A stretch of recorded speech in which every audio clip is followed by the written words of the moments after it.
So now I'm going to continue looking at the Theft Act with two other really important offences for you to know about, which are robbery and burglary. So just to recap, the Theft Act 1968 is a consolidating act, and what that means is it drew together various provisions that were existing in the law to put them into one place. So section 1 has the basic definition of theft: the dishonest appropriation of property belonging to another with the intention of permanently depriving the other of it. Sections 2 to 6 then go through that definition of theft and explain what those words mean. So they give guidance on dishonesty, they explain appropriation, they define property, they explain belonging to another, and they explain what intent to permanently deprive means. Section 7 outlines the sentence for theft, which is a maximum 7 years. You can just hear my dog snoring in the background a little bit there. So the next section follows in a logical order, and it contains robbery. Now, robbery is an indictable offence with a maximum sentence of life. And of course, that would be discretionary life because we're talking about a crime that isn't murder. So the judge may choose to order life if they feel it's appropriate, or they can give a lesser sentence. Of course, they have the decision to make. So the thing with robbery essentially is that it is theft with extra elements, and those extra elements warrant it being a more serious offence. So the definition is explained in section 8, and then in the exam you would just break down what that definition means with case examples, of course.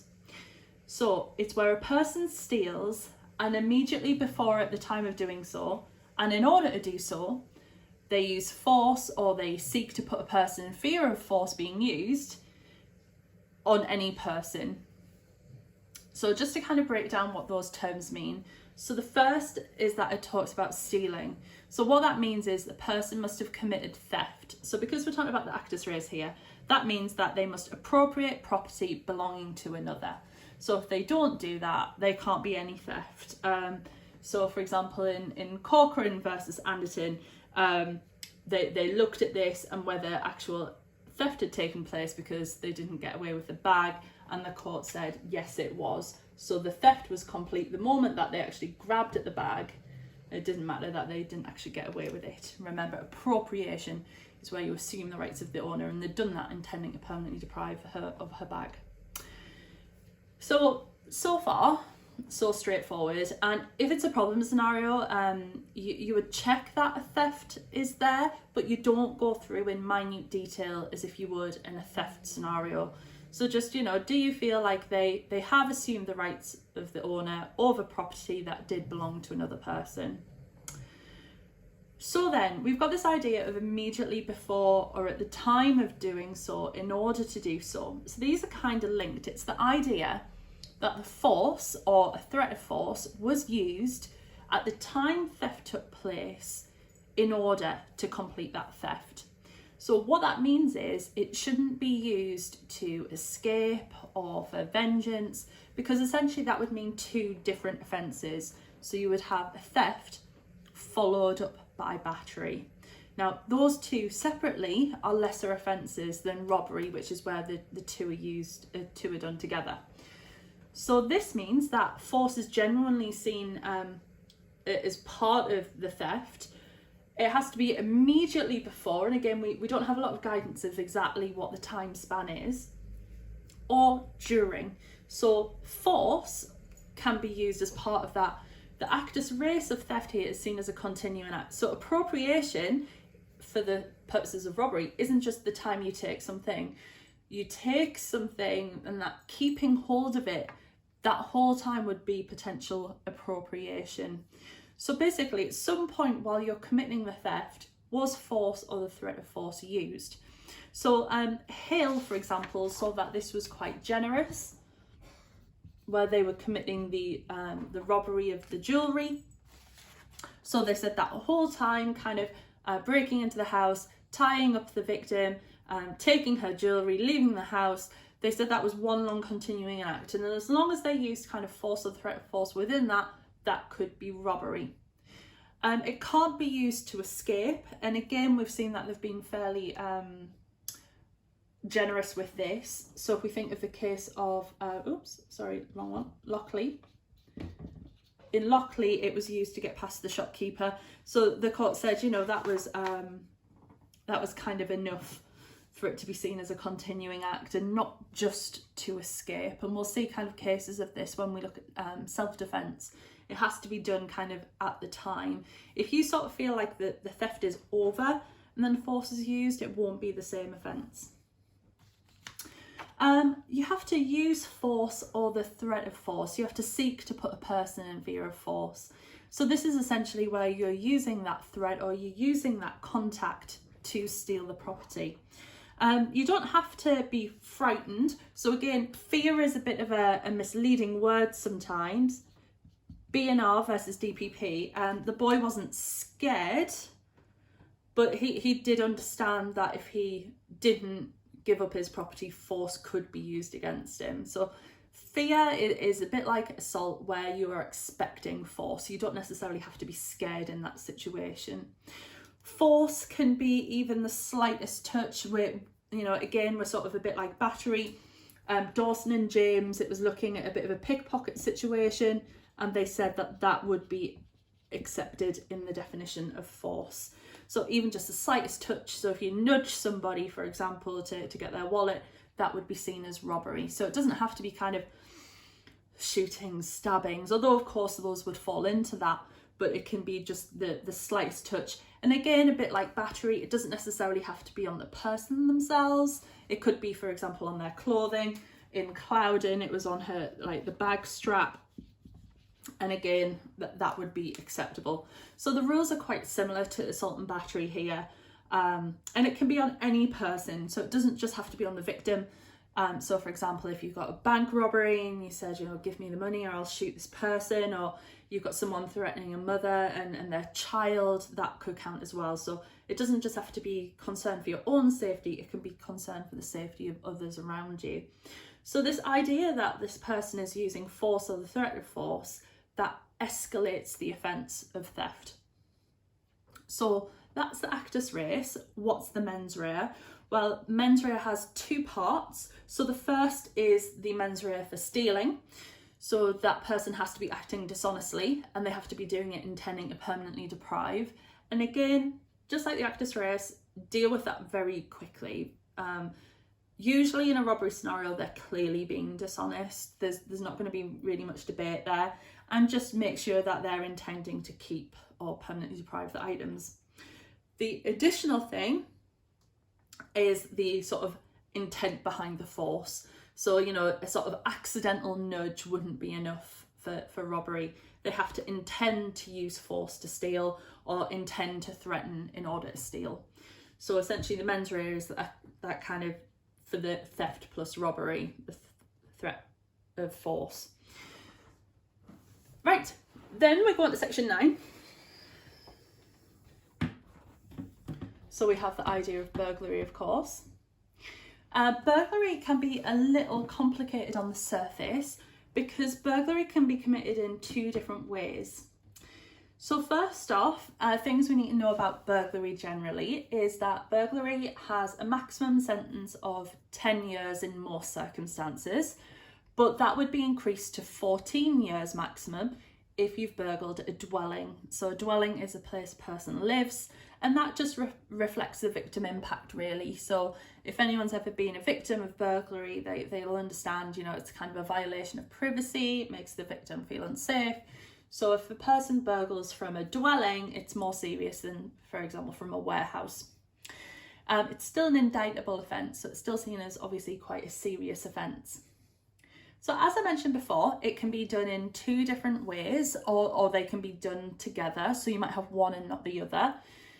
But we have section 9.1a burglary and section 9.1b burglary. So there are common elements to the two. So section 9.1a is where you enter any building or part of a building as a trespasser with the intent to commit one of three crimes. And we call these ulterior offences.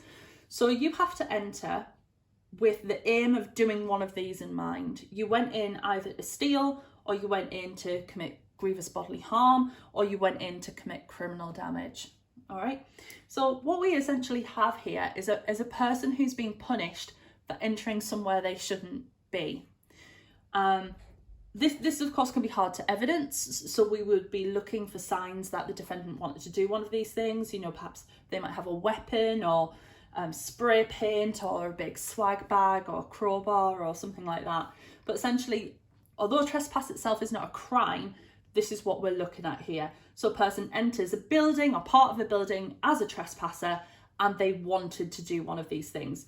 So what this means is if I return home and I catch a burglar in my house, but they've not actually taken anything yet, they can't use that as a defence. Oh, but I've not actually done anything wrong. Of course you have. You've entered a building as a trespasser with the intent to do something wrong. So a person can be guilty of burglary without even touching anything in the property. The other way is section 9(1)(b). So this is where, having entered as a trespasser, you commit or at least attempt to commit theft or grievous bodily harm. So there are certain rules around attempting crimes, which is a separate topic for us to study, but just to bear that in mind. So if you like, section 9(1)(b) is where you actually start doing. So you either complete one of these two or you make a start. You've gone past sort of the point of no return to try and do one of these things. And again, we've got that common element that you were somewhere that you shouldn't be. You've entered part of a building and now you're doing something wrong. So what we need to do then is just to kind of break down the elements that are common to both. So first off is this term enter, and enter doesn't really have a very specific definition. The courts have interpreted this quite liberally. In the case of Brown, for example, we decided that a person had entered a building even though they were stood with just their top half in a shop window rummaging around. In the case of Ryan, it's even more interesting because the burglar smashed a window and got stuck. The question was, is that really an effective entry? You could argue not, because he couldn't move and he couldn't really take anything, but the court said he had entered the building. So again, this is going to be a bit of common sense. Do you feel like they've entered the place that they shouldn't be? Building is generally a common sense term. So this would include, of course, houses, shops, places like that. There is a sort of wider definition, and other parts of the Theft Act kind of referred to inhabited vehicles and vessels, so things like houseboats, caravans. We've also got a couple of cases in the handout as well. So things like B&S Leakley, a freezer container, so a big like sort of thing that you would see at Stack. Again, lorry trailers. So there's a few different definitions. Ooh. And again, this has been interpreted quite liberally. So a building doesn't just have to be a house or a shop or a factory or a warehouse. It seems to cover a much broader ground. And again, that just means that more people are going to be brought to justice that way. I think one of the key things is whether it's still kind of movable and it's just a vehicle, or whether it is being used as kind of storage purposes, living in, building. It's kind of not just a vehicle. You can also be guilty of entering part of a building as a trespasser. So you've got the case of Walkington, where he went behind the counter in a Debenhams store in order to steal. Now, of course, customers, like he was, are allowed in shops, but there are clearly parts that are restricted and you wouldn't be allowed to go into. Behind the tills, the staff-only area. So you may have permission to enter a building, but not all of it. So you might enter a part of a building as a trespasser. So if you think of a college, for example, you may not be allowed into the staff rooms or the kitchen areas, things like that, even though you're allowed into the wider building. And you have to enter as a trespasser. And again, we should be sort of well versed with this after studying occupiers' liability, for example. It's the idea that you enter somewhere without permission, or you might exceed the permission that's given to you, the license that's given to you. And a good example would be going back to Walkington and talking about customers. So customers are allowed to enter places. They have a license to enter certain areas for certain purposes like shopping. And if you go beyond that, that's where you can be trespassing. So this again is being interpreted quite widely by the courts. In R versus Smith and Jones, for example, the father argued that his son had permission to enter his home, but the court said, well, would he have really had permission if he'd known that he was going in to steal? So this helps us with customers, for example, in shops. Would the shop have really let them in had they known their true intent and purposes for being in there if it's to steal? So we have those elements that are common between the two. So you've effectively entered a building or maybe a part that you're not allowed to go into. You're essentially a trespasser. You're there without permission. So with 9(1)A, remember, you've just gone into a place with an intent. We haven't done anything yet. Section 9(1)B is where you enter as a trespasser and you actually commit something. So it could be, for example, that you don't have section 9(1)A, but you have section 9(1)B. You didn't actually enter a building with a certain intent. So it could be, for example, that I've entered a staff-only area of a shop to find a shop assistant if there's no one around. But when I'm in that staff area, I see that there's lots of stock, lots of goodies, and I take something. So I didn't enter, although I was entering a building as a trespasser, I didn't enter with the intent to commit a crime, but once I was in there, I did. You could also, of course, have the flip side, where a person enters a building as a trespasser with the intent to do one of these things, but doesn't actually follow it through. So perhaps they have a look around and there's nothing they want to see, or the person that they've gone to attack isn't there, or they're caught before they can pick anything up, steal anything. So then you would have section 9(1)A, but they haven't actually been able to do section 9(1)B. They're still guilty. And then, of course, there are situations where you would have both. So, you know, very, very simply, I'm a burglar. I decide to break into someone's house and steal their television. So I enter the building as a trespasser. I have intent to steal, section 9(1)A, and then I go and I take that TV. I've got section 9(1)B as well. So as long as we have one of them, it may be a combination of the two, but as long as we have one of them, that person will be guilty of burglary. Now, the sentence may reflect what they've actually done, but remember, it would still be a charge of burglary.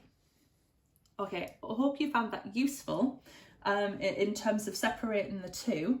In terms of mens rea, so it's slightly different, of course, depending on which one you're looking at. So with mens rea, for section 9(1)A, it's kind of said they have to have the intent to do one of those things. And it can be a conditional intent as well. So you're going in, remember the case of Esom, if I find something, I'm going to take it. That would be enough as well. For section 9(1)B, again, it would have to be entering as a trespasser and then doing one of these things while intending it. So you would have to have the mens rea for theft, for example, when actually doing the theft.